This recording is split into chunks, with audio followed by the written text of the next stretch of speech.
Жашоодо биз көп суроолорго жооп издейбиз. Бирок дайыма эле туура жоопту таба албайбыз. Кудайдын сөзү биздин ар бир сурообузга жооп берет.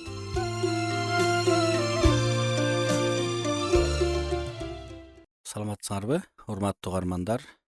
Баарыңарга салам айтам. Бүгүн биз эмне үчүн Кудай жакшылык менен жамандыкты билдиргизген даракты Эден багына, бейиш багынын ортосуна коюп койгон деген суроого жооп бергенге аракет кылабыз. Алгач Кудай сөзүн окуйун. Башталыш китеби, Башталыш китеби 2-бөлүм 9-аят. Андан кийин Кудай теңир топурактан көрүнүшү жакшы, жегенге жарактуу ар кандай мөмөлүү дарактар өстүрүп чыгарды. Бактын ортосуна өмүр дарагын жана жакшылык менен жамандыкты таанытып билдире турган дарак өстүрүп чыгарды. Башталыш китеби 2-бөлүм 17-аят.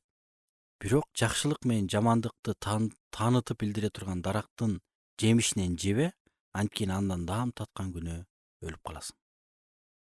Кудай эмне үчүн ушул жакшылык менен жамандыкты билдире турган даракты койгон эле? Биринчиден, адамда тандоо болуш керек болчу. Кудай адамды тандоосу менен жараткан. Адамда эрк бар. Адамдын эрки Кудайдын алдында аябай маанилүү. Кудай адамдарды мажбурлап өзүнө баш ийдиргиси келбейт.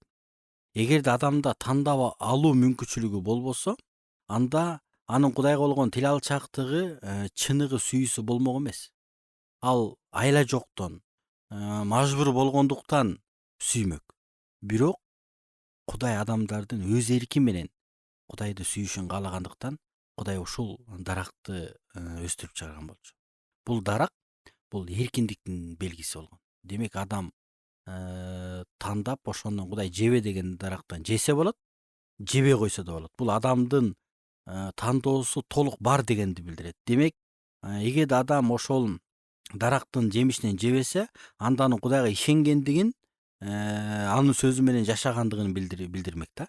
Эгерде ал дарактан жемишинен жеп алган болсо, анда ал Кудайдын сөзүнө айтканына ишенбей, Кудайдын сөзүн укпай, өзү каалаган тандоону тандаганды билдирмек да.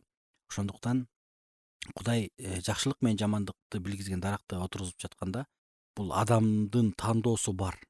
Адам өз эрки менен, өз каалоосу менен жаратканын сүйүшү керек деген чындыкты ал көрсөткүсү келген.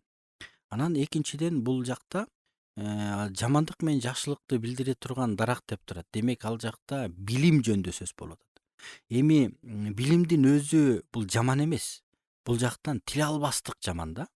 Анткени Кудай ал жактан ушул биз Башталыш китеби 2-бөлүм 17-аяттан окубадыкпы? Бирок жакшылык менен жамандыкты таанытып билдире турган дарактын жемишинен жебе, анткени андан даам таткан күнү өлүп каласың.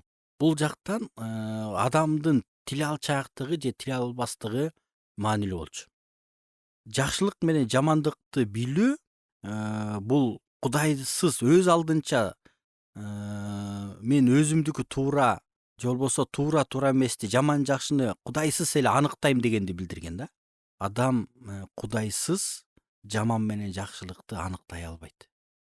Кудай менен гана ал жамандык менен жакшылыкты аныктамак. Эгерде адам Кудайсыз ошол дарактын жемишинен жеп, ошол жаман менен жакшыны мен таанып билем деген ой менен кылган болсо, анда өтө жаңылгандыгын ыйык жаза айтат. Анткени ал Кудайсыз тандады, ал шайтанды угуп тандады.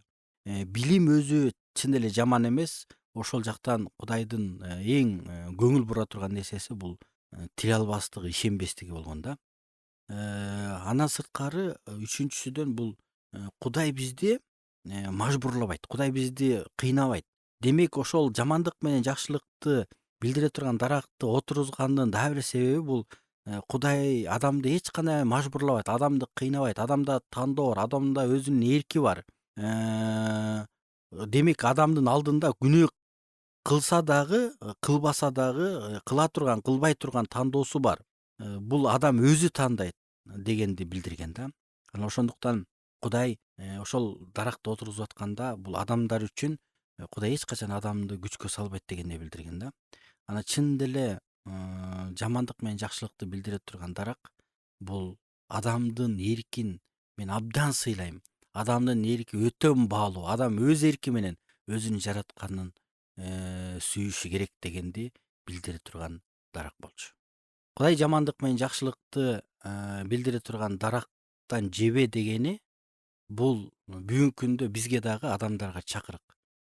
Кудайдын айтканы боюнча сен жаша. Сен өзүң каалап, мындай айтканда, өз билимдик кылып, ушуну кылсам мен көп нерсеге жетем деген ой менен жашооңду талкалап алба деген чакырыкты айтып жатат да. Ошондуктан бул ар бир адамга бул Кудайдын сөзүндө айтылган биз үчүн сабак. Демек, адам Кудайсыз эмне туура, эмне туура эмес, эмне жакшы, эмне жаман экендигин Кудайсыз так даана ажырата албайт. Кудай менен гана ал даана так ажырата алат. Ошондуктан ар бир адам эгерде мен чын эле жамандык менен жакшылыкты даана билгим келет десе, анда адам Кудайга келиш керек. Анда адам Кудайдын алдына келип күнөөсүнөн кечирим алыш керек. Адам Кудайдын алдына келип өзүнүн тилинде эле сураныш керек. Кудай, мен жамандык менен жакшылыкты, сага эмне жагат, эмне жакпайт, ошону так аныктап билгим келип атат деп келсе, анда Кудайга сөзсүз ачып берет. Кудай өзгөчө батасын берсин.